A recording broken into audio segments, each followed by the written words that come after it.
नमस्कार। आर्थिक गुरुकुल में आप सबका स्वागत है। मैं देवदास अग्रवाल आज बहुत पुरानी स्मृतियों को याद करते हुए आप सभी के साथ शेयर करना चाहता हूं कि टर्मिनल क्या होता है। टर्मिनल अर्थात ट्रेडिंग टर्मिनल। तुरंत मेरे दिमाग में एक विचार आता है कि जिस प्रकार से किसी भी शादी के परफॉर्म होने में एक मंडप का योगदान होता है, ठीक उसी तरीके से स्टॉक मार्केट की एक्टिविटीज़ को परफॉर्म करने के लिए एक ट्रेडिंग टर्मिनल की आवश्यकता होती है।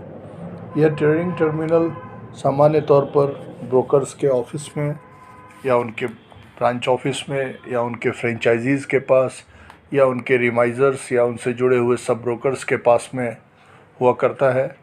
जिसको चलाने की एक कुशलता के साथ सीखी हुई योग्यता होती है और उसके लिए नेशनल स्टॉक एक्सचेंज की ओर से कंडक्ट किए जाने वाले एग्ज़ामिनेशंस को, जिसे NCFM बोलते हैं, national certificate of capital market, NCFM का एग्ज़ामिनेशन भी क्वालिफाई करना पड़ता है उस व्यक्ति को जो उस टर्मिनल को चलाता है। टर्मिनल वीसेट से जुड़ा हुआ अथवा आज के ज़माने में इंटरनेट के थ्रू चलने वाला वो स्थान होता है जो कंप्यूटर के ऊपर चलता है और जिसे ब्रोकर के आईडी से एक्सेस किया जाता है और उसकी स्क्रीन पर लाल और नीले रंग के कलर्स में सभी लिस्टेड शेयर्स के भाव आते हैं।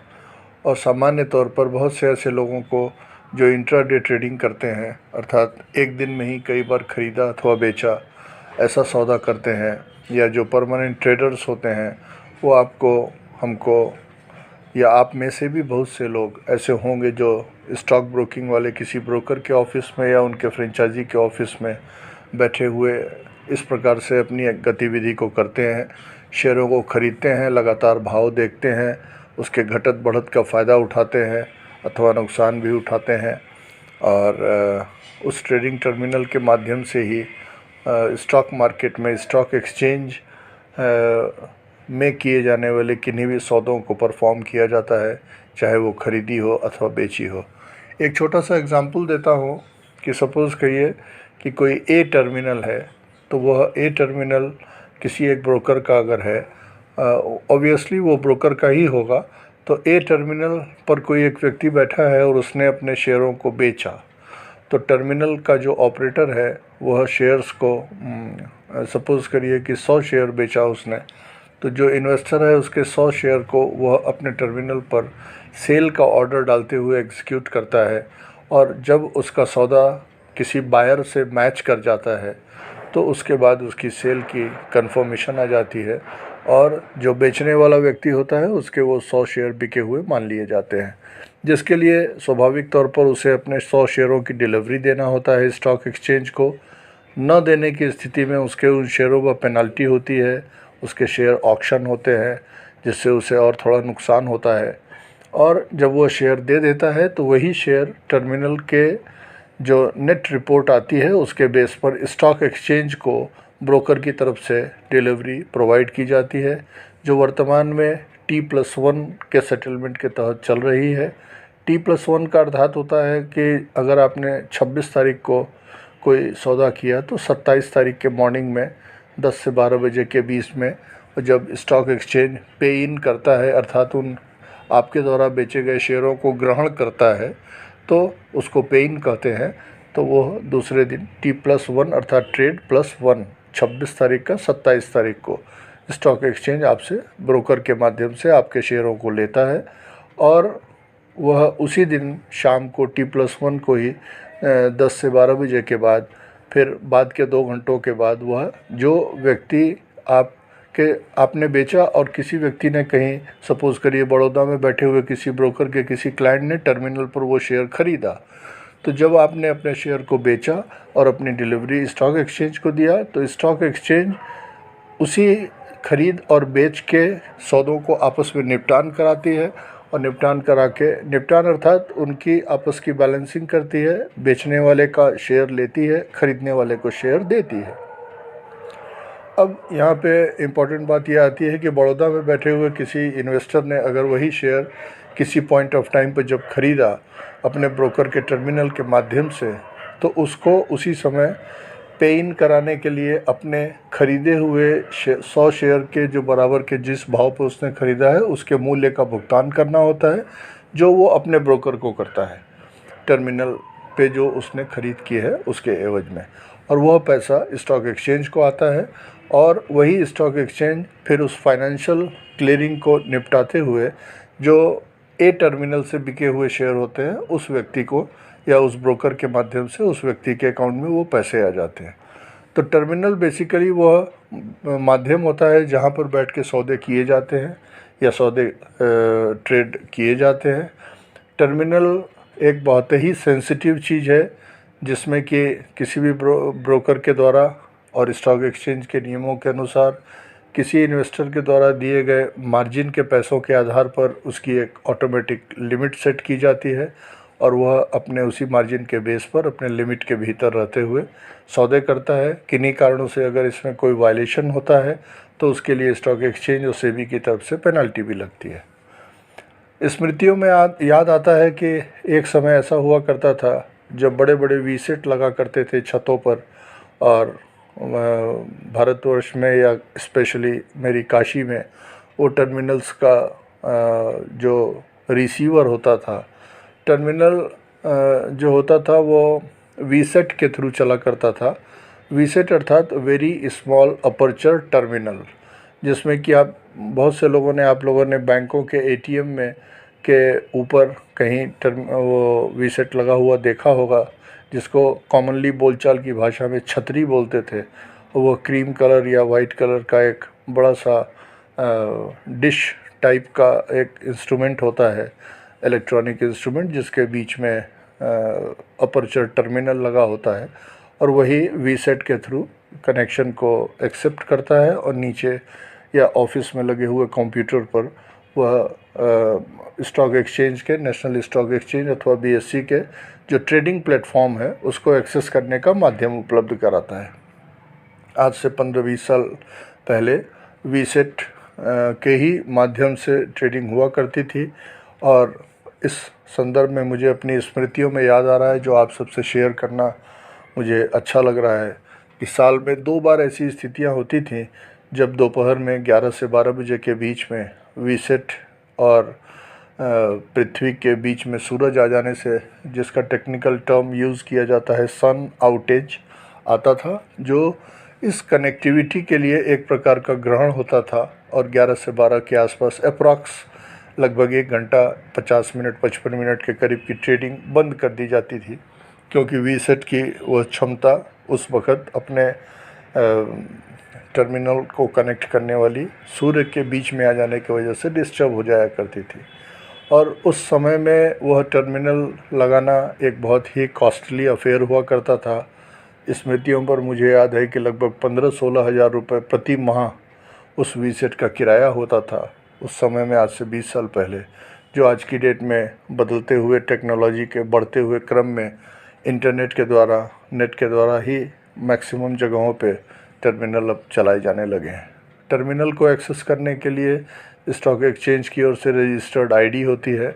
और वो आईडी NCFM क्वालिफाइड जो टर्मिनल डीलर्स होते हैं उन्हीं के सर्टिफिकेट के बेस पर एक्सेस की जाती है। टर्मिनल एक ऐसा स्थान होता है, निश्चित तौर पर एक ऐसा स्थान होता है जिसके सामने बैठने वाले किसी भी व्यक्ति को संसार के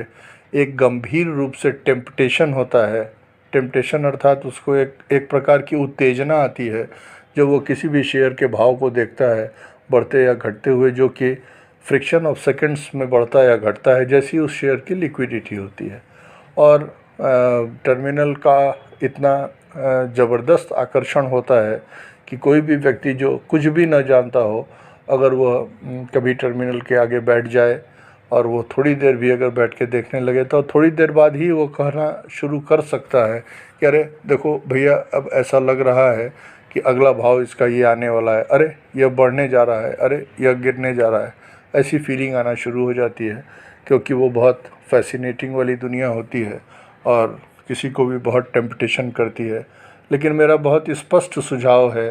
कि एक अच्छे इन्वेस्टर को कभी भी किसी भी टर्मिनल पर डायरेक्ट बैठ के ट्रेड नहीं करना चाहिए, क्योंकि वह टेम्पटेशन आदमी के माइंड को बैलेंस नहीं करने देती। और इसीलिए सेबी भी कहती है ऐसा, अब तो आजकल टेलीकास्ट भी करती है अपने इस मैसेज को, कि टर्मिनल पर बैठ के, अथवा उसमें टर्मिनल का दोष नहीं है, लेकिन इंट्राडे ट्रेडिंग करने वाले शायद 90% लोग ऐसे होते हैं जो नुकसान करते हैं स्टॉक मार्केट में। और वो एक तरीके से वही वह चीज़ है जो तुरंत ख़रीदा और तुरंत बेचा, जिसके वजह से काफ़ी लोग ऐसा कहते हैं कि यह तो सट्टा या जुआ है। टर्मिनल एक ऐसा माध्यम है, और ख़ास करके भारत में नेशनल स्टॉक एक्सचेंज के द्वारा जो टर्मिनल प्रोवाइड किए जाते हैं, नेशनल स्टॉक एक्सचेंज का जो अपना ट्रेडिंग प्लेटफॉर्म है, जो सॉफ्टवेयर है, जिसको नीट सीएम कहा जाता है कैश मार्केट के लिए। नीट के कई एक वर्ज़न हुआ करते थे जो अभी भी होते हैं, और नीट सॉफ्टवेयर के थ्रू नेशनल स्टॉक एक्सचेंज के टर्मिनल की जो गति है वो पूरे विश्व में जो ट्रेडिंग प्लेटफॉर्म्स हैं उनमें सर्वश्रेष्ठ मानी जाती है। और आज भारतवर्ष में जो भी ट्रेडिंग स्टॉक के संदर्भ में होती है, वह पूरी ट्रेडिंग जितने बड़े फ्रीक्वेंसी में ऑनलाइन कंप्यूटर्स के ऊपर होती है, ऐसा शायद दुनिया के किसी देश में नहीं होता। और इन सब चीज़ों को परफॉर्म करने में वही हमारे कंप्यूटर देवता एक टर्मिनल के माध्यम से होते हैं, जिसके लिए तमाम ऐसे ऑपरेटर्स होते हैं जो बहुत ही अपने काम में स्किल्ड होते हैं, बहुत सक्षम होते हैं, बहुत कूल माइंडेड होते हैं, बहुत प्रेजेंस ऑफ माइंड वाले होते हैं, और जो फटाफट क्लाइंट के इंस्ट्रक्शन पर सौदों को करते हैं। यहाँ पर एक बात और छोटी सी, यद्यपि यह एपिसोड थोड़ा लंबा हो रहा है,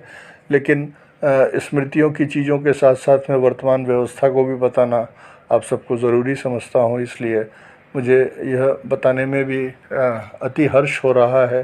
कि आज से 20 साल पहले भी यह स्थिति होती थी कि जैसे सपोज़ करिए कि नेशनल स्टॉक एक्सचेंज का मुख्यालय बॉम्बे में है, या उनका अपना एक स्टैंड बाई टर्मिनल मद्रास में भी हुआ करता है किसी डिज़ास्टर मैनेजमेंट के समय में उसको एक्सेस करके काम करने के लिए।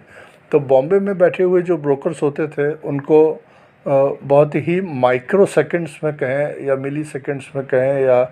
छोटे से अंतर के बीच में उनके टर्मिनल्स पे सौदों के होने की स्पीड कंपैरेटिवली ज़्यादा तेज़ हुआ करती थी बनिस्बत कि हम लोग बनारस अथवा इधर इतनी दूर बैठे हुए लोगों के टर्मिनल्स के ऊपर। यह टेक्नोलॉजी के एडवांसमेंट के साथ साथ यह माइक्रो सेकेंड्स का गैप धीरे धीरे कम होता जा रहा है, और टर्मिनल पे होने वाले जो सौदे होते हैं उनकी संख्या धीरे धीरे बढ़ती जा रही है, जो आज की डेट में डेली बेसिस पर लाखों करोड़ रुपए के बेस पर है, और जिससे कि सिक्योरिटीज़ ट्रांजैक्शन टैक्स वगैरह तरीके के या टर्नओवर टैक्स या सेबी चार्जेस वगैरह पेमेंट करने पर सौदों में होने वाला जो कॉन्ट्रैक्ट नोट होता है, जिसमें कि ये चीज़ें ये टैक्सेस चार्ज किए जाते हैं गवर्नमेंट को, भारत को के राजस्व में एक अच्छी सी बढ़ोतरी होती है। और इस प्रकार के तमाम ऐसे साधन हैं जिनसे कि भारत सरकार को आज बहुत ही अच्छे से डायरेक्ट और इनडायरेक्ट टैक्सेस के माध्यम से बहुत अच्छे रेवेन्यू का आमद हो रही है, और यह हमारे सुनहरे बढ़ते हुए भारत के भविष्य के लिए एक बहुत ही अच्छा रिच कदम भी है। भारत के प्रति अपार श्रद्धा, अपने देश की माटी के लिए अपार प्रेम, और अपने देश के माटी की रक्षा करने वाले सीमा पर तैनात अपने जान की बाजी लगाकर देश की रक्षा करने और हम सब आपको शांति से एक दूसरे से बात करने की स्थिति पैदा करने वाले देश के वीर सपूत, भारत माता के वीर सपूत जो हमारे सैनिक लोग हैं, उनके सम्मान में सिर झुकाते हुए जय हिंद।